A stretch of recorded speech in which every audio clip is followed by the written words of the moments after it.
अस्सलाम वालेकुम dear students, क्या हाल है? ठीक ठाक हैं। मुझे उम्मीद है कि आप खुश खुर्म होंगे। और आज का 9th क्लास का जो एक्सरसाइज है 8.2 वो टॉपिक हम शुरू करेंगे। और इसमें भी ग्राफ हैं जो कि 8.1 एक्सरसाइज में आप बेसिक्स जो कॉन्सेप्ट्स हैं वो समझ चुके हैं।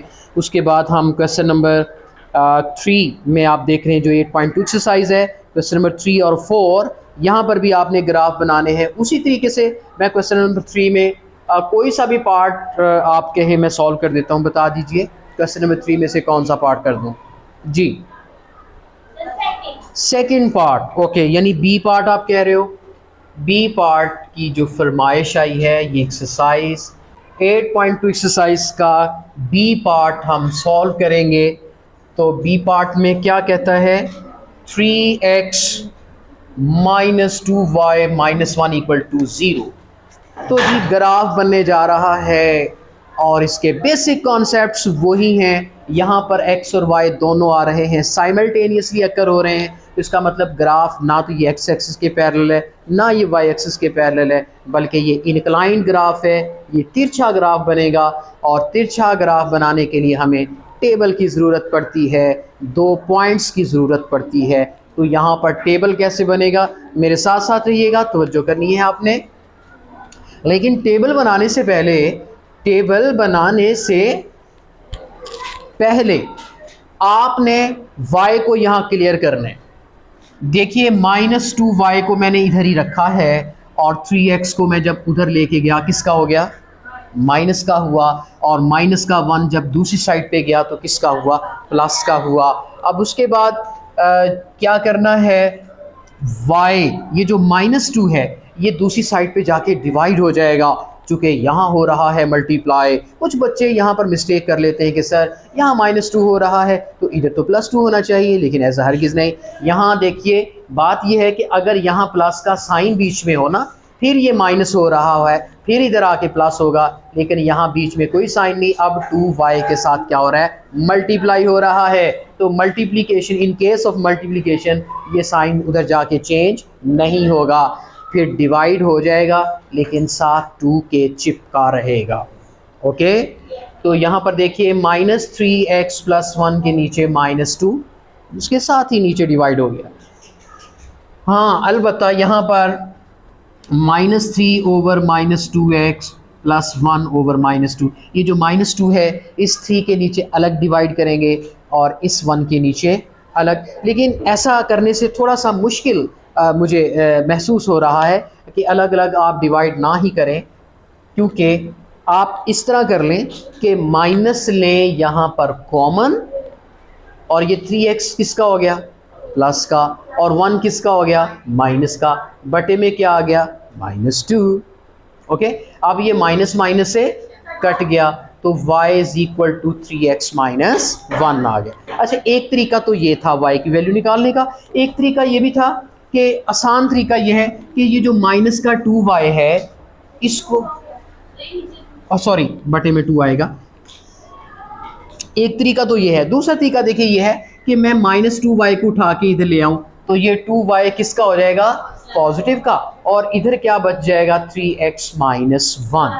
अब मैं क्या करूं? इस 2 को नीचे डिवाइड कर दूं, 3x - 1/2 = y। ऐसे तरीके भी कर सकते हैं आप। चलें इस तरीके से कर लें, फिर आप ये वाला पैटर्न हम इसको रेस किए देते हैं, ये भी ठीक है। ओके, तो यहाँ पर फिर से देख लें, ये माइनस का 3x - 1 इधर रहने दिया, आगे 2y बन गया। 3x - 1/2 ये किसकी वैल्यू आ गई? y की। मतलब इधर स्पेस चाहिए थी मुझे, मैंने इसको इधर लिख दी है। अब यहाँ पर तो मैंने बनाना है ग्राफ, तो यहाँ पर हम बनाते हैं ग्राफ। ये आपका 0 है, ये आपका 1 2 3, और लेफ़्ट साइड पे -1 -2 -3। यहाँ ऐसी गलती मत कीजिएगा कि इधर आप नेगेटिव लगा दें और इधर पॉजिटिव लगा दें, ऐसी मिस्टेक्स भी हो जाती है। और ऊपर भी पॉजिटिव वैल्यूज़ आ जाएंगी, ठीक है, नीचे नेगेटिव वैल्यूज़ आ जाएंगी। चूँकि ये आपका क्या है? x, ये है x एक्सिस, ये है y, ये y एक्सिस। जिस तरफ डैश है उस तरफ नेगेटिव वैल्यूज़ आएंगी, चाहे वो x की हैं चाहे वो y की। अब चलते हैं टेबल की तरफ। टेबल में x की दो वैल्यूज़ ऐसी लेनी होती हैं जिन पर y की वैल्यूज़ बआसानी फाइंड आउट हो सकें। तो x की ऐसी दो वैल्यूज़ लें जिनसे y आसानी से निकल आए। x की वैल्यू देखें, इस तरह की लें, यहाँ x को ऐसी वैल्यू पुट करें कि वो 3 से मल्टीप्लाई हो के उसमें से 1 जब माइनस हो और वो 2 से कट भी जाए, y सिंपल आ जाए, यानी फ्रैक्शन से बाहर निकल आए बटे से। जी, एक बच्चा कह रहा है -1 पुट कर लें। बिल्कुल, -1 पुट करेंगे तो यहाँ पर सॉल्व करेंगे आप, तो 3 1 जार -3 -1, तो ये नीचे सॉल्व करते जाएं आप। -4/2, तो -4/2 कितना बन जाता है? -2। इसी तरह जब हम 1 वैल्यू लेंगे तो 3x की जगह पे 1 पुट हो जाएगा, तो इक्वल 3 -1/2, 2/2 इज इक्वल टू 1। तो पेयर यहाँ पे क्या बनेंगे बताइए? -1 एंड, यहाँ एक पेयर आता है -1 और -2, दूसरा पेयर 1 एंड 1। तो आपने ये दोनों पेयर्स जो है यहाँ पर प्लॉट करने हैं पॉइंट्स। पहला पॉइंट है x-1 इधर है, y-2 नीचे यहाँ पे। देखें, इधर से x की सीध में देखना है, इधर y के कॉरस्पॉन्ड देखना है, ये वाला, ये ओके। एक पॉइंट है x1 y1, x +1 और y यहाँ पर, ठीक है। तो यहाँ से आपने क्या गुजार देनी है, बड़ा स्केल मुझे दे दें। तो यहाँ पर हम ये देखें, ये आपकी लाइन ड्रॉ हो जाएगी। आप इसको मज़ीद एक्सटेंड भी कर सकते हैं, तो एक्सटेंड जितना मर्ज़ी कर लें। लाइन आपकी ड्रॉ हो चुकी।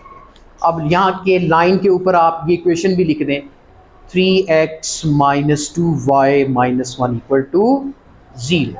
ये आपकी इक्वेशन है इस लाइन की। अगर हमारे पेयर गलत बन जाए तो, अगर गलत बन जाए पेयर्स यानी इसके अलावा कोई और बन जाए तो बन सकती नहीं, है। फिर तो बेटे जब पेयर गलत होंगे तो फिर आपका ग्राफ भी गलत। चलेगा गलत हो। हाँ, पता है, चल सकता है। आप उस पेयर को, ये पेयर इसमें पुट करके देखिए, x की जगह पे उसकी वैल्यू, y की जगह पे उसकी वैल्यू पुट करके देखें। अगर तो वो 0 = 0 आ जाए तो वो पेयर ठीक है। Is it clear? अब देखें, मैंने जानना है कि ये मेरा पेयर कहीं ये वाला गलत तो नहीं, 1 1 वाला। तो मैं क्या करूंगा, मैं इस इक्वेशन में पुट करके चेक कर लेता हूँ। ये देखिए, मैं थोड़ा सा आपको यहाँ बता दूँ, 3x की जगह पे 1 -2, y की जगह पे फिर 1, आगे क्या आ रहा है? -1 इक्वल टू 0। 3 - 2 - 1, देखें 3 - 1 करेंगे, 3 - 2 करेंगे, 1 - 1, 1 - 1 0 = 0। इसका मतलब वो पेयर ठीक है। ओके, तो आप चेक भी कर सकते हैं। इससे ये भी पता चल जाता है कि वो जो पॉइंट है वो उस लाइन के ऊपर लाई कर रहा है कि नहीं कर रहा। और कोई क्वेश्चन इसके बारे में? आप यकीनन ये वाला पुट करेंगे तब भी 0 = 0 आएगा। मैंने एक मिसाल दी जी। नहीं, y की वैल्यू फ्रैक्शन में भी आ सकती है, लेकिन वहाँ फ्रैक्शन में आपको ज़रा कॉम्प्लिकेशंस हो जाती हैं। ग्राफ तब भी बन जाएगा, उससे ज़रा कॉम्प्लिकेशंस बढ़ जाती हैं। ज़रूरी नहीं। हाँ, कोशिश ये करें, ये तो हमारी एक अपनी कोशिश होती है कि हम फ्रैक्शन की तरफ ना ही जाएं। जी, अगर हैं, हाँ, -1 और 1 से जब गुजारा चल रहा है तो यहाँ 5 और -5 पुट करने की क्या ज़रूरत है, या 10 और 10 लेने की क्या ज़रूरत है? जी, यहाँ पे बेटे मैंने ये वाला पॉइंट लिया है 1 1, ये वाला पुट करके देखा है। आप ये वाला पुट करके देखेंगे तब भी 0 = 0 आ जाएगा।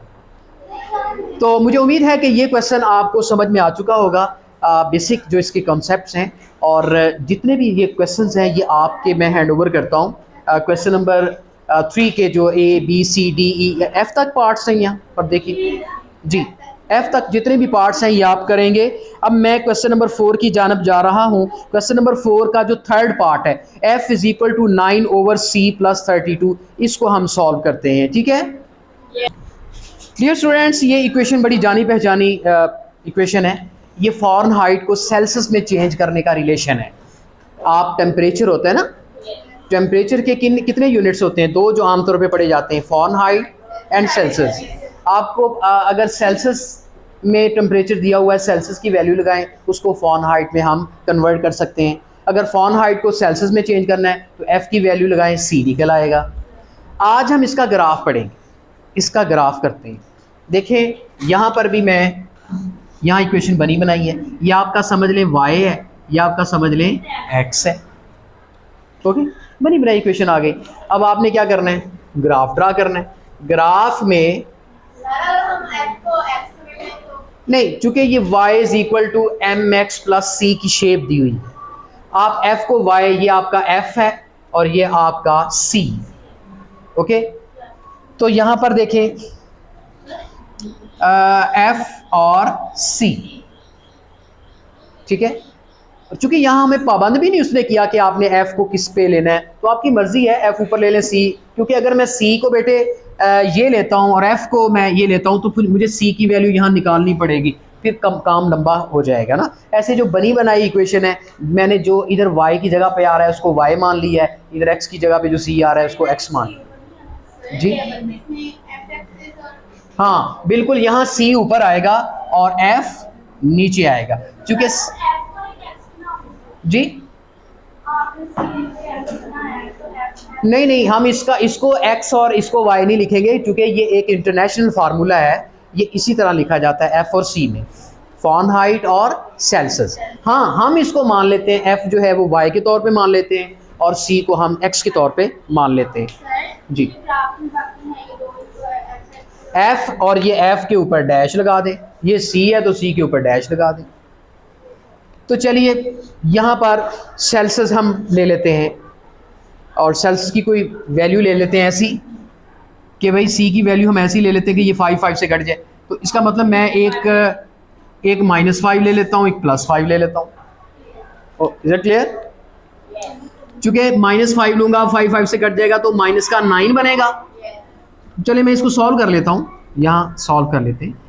9/5 इंटू -5 + 32, तो 5 से कट गया, क्या बचता है? -9 + 32। तो 32 में से 9 को निकालिए, कितना आता है जी? 23 प्लस का आएगा, क्योंकि 9 नेगेटिव है और +32 बड़ा है जी। अब आइए 5 की तरफ, तो 9/5, अब प्लस का 5 है तो 5 से कट गया, 9 + 32 कितना हो गया? 41।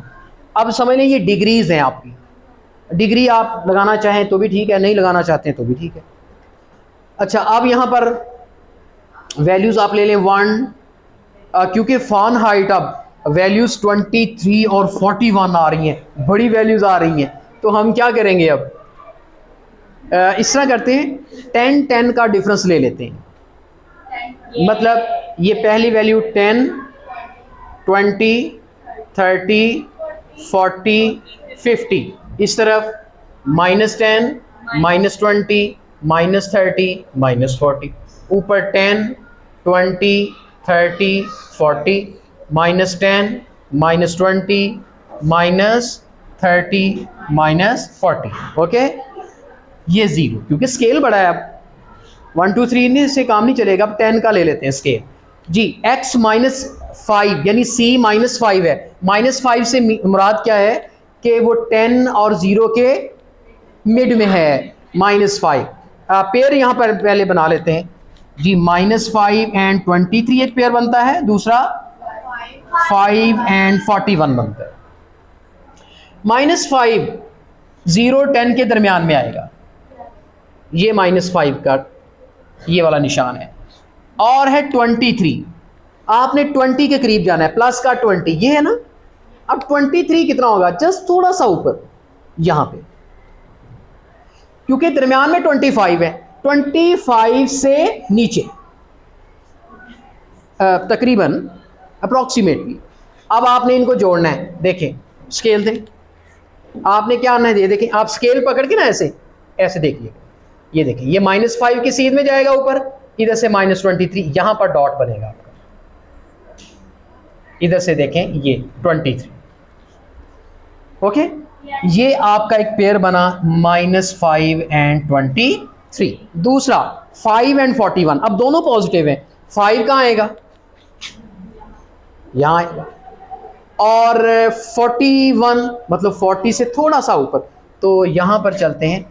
ये मुझे 40 इस तरफ लिखना पड़ेगा, ये मैं रेज कर देता हूँ ताकि बात क्लियर कर सकूँ। ये 5 है, ये 41 थोड़ा सा ऊपर, ये 5 है। 5 से ऊपर जाना है और यहाँ पर डॉट आ जाएगा। इधर से 5 के सामने, इधर 41 के सामने, तो ये आपका बना 5 and 41। ये दो डॉट्स हैं, इनको आपने ज्वाइन कर देना है। ज्वाइन करके आप इसको एक्सटेंड कर दें। कहाँ से? यहाँ पर देखिए ना, ये -5 किधर आता है? ये 0 और -10 के दरमियान में नहीं आता -5, तो इसके सामने देखना है। इधर क्या है? 23। अब ये 10 है, ये 20 है, 23 से ऊपर होगा तो ये वाला डॉट ही बनेगा। नहीं समझे बात को? अच्छा अब है 5 और 41। पहला 5 किधर है? 5 किधर है? 0 और 10 के बीच में 5 है। अब इसके सामने 5 के सामने और इधर 41 इधर से लेना है। 40 से थोड़ा सा ऊपर 41, ये दूसरा पॉइंट आ गया। नहीं समझे बात को? तो आपने इसको मिला के इसको क्या कर देना है? एक्सटेंड कर देना। बेशक आप थोड़ा सा एक्सटेंड कर दें और एरो बना दें, और यहाँ पर आप लिख सकते हैं ये वाली इक्वेशन f = 9/5c + 32। इस तरीके से ये आपका ग्राफ बन गया। यानी अब इस ग्राफ से आप क्या सीख रहे हो कि जैसे जैसे सेल्सियस बढ़ता है उसी तरह फ़ारेनहाइट भी बढ़ता है। सेल्सियस कैसे बढ़ रहा है? देखिए सेल्सियस की कीमत इस तरफ झुकी हुई है, यानी आगे जा रहा है, और फ़ारेनहाइट की हाइट भी जा रहा है। फ़ारेनहाइट की यहाँ पे हाइट है और सेल्सियस का नीचे से डिस्टेंस है, तो इसका मतलब इंक्रीज करता है। सेल्सियस बढ़ेगा तो फ़ारेनहाइट भी बढ़ेगा। अच्छा अगर ग्राफ यूं होता, यूं, फिर क्या होना था? सेल्सियस बढ़ रहा है और फ़ारेनहाइट नीचे जा रहा है, तो इसका मतलब F और C जो है वो डायरेक्टली प्रोपोर्शनल है। डायरेक्टली प्रोपोर्शनल का मतलब अगर C बढ़ता है तो F भी बढ़ेगा। तो ये डायरेक्टली प्रोपोर्शनल का रिलेशन है F और C के दरमियान। तो मुझे उम्मीद है कि ये क्वेश्चन आपको समझ में आ चुका होगा, और कोई क्वेश्चन हो इस क्वेश्चन के मुतालिक तो आप ज़रूर पूछिए। जी, इज़ इट क्लियर? तो मुझे डियर व्यूवर्स, मुझे उम्मीद है कि ये क्वेश्चन आपकी समझ में आ चुका होगा, और नेक्स्ट लेक्चर तक इजाज़त चाहते हैं। अल्लाह हाफिज़।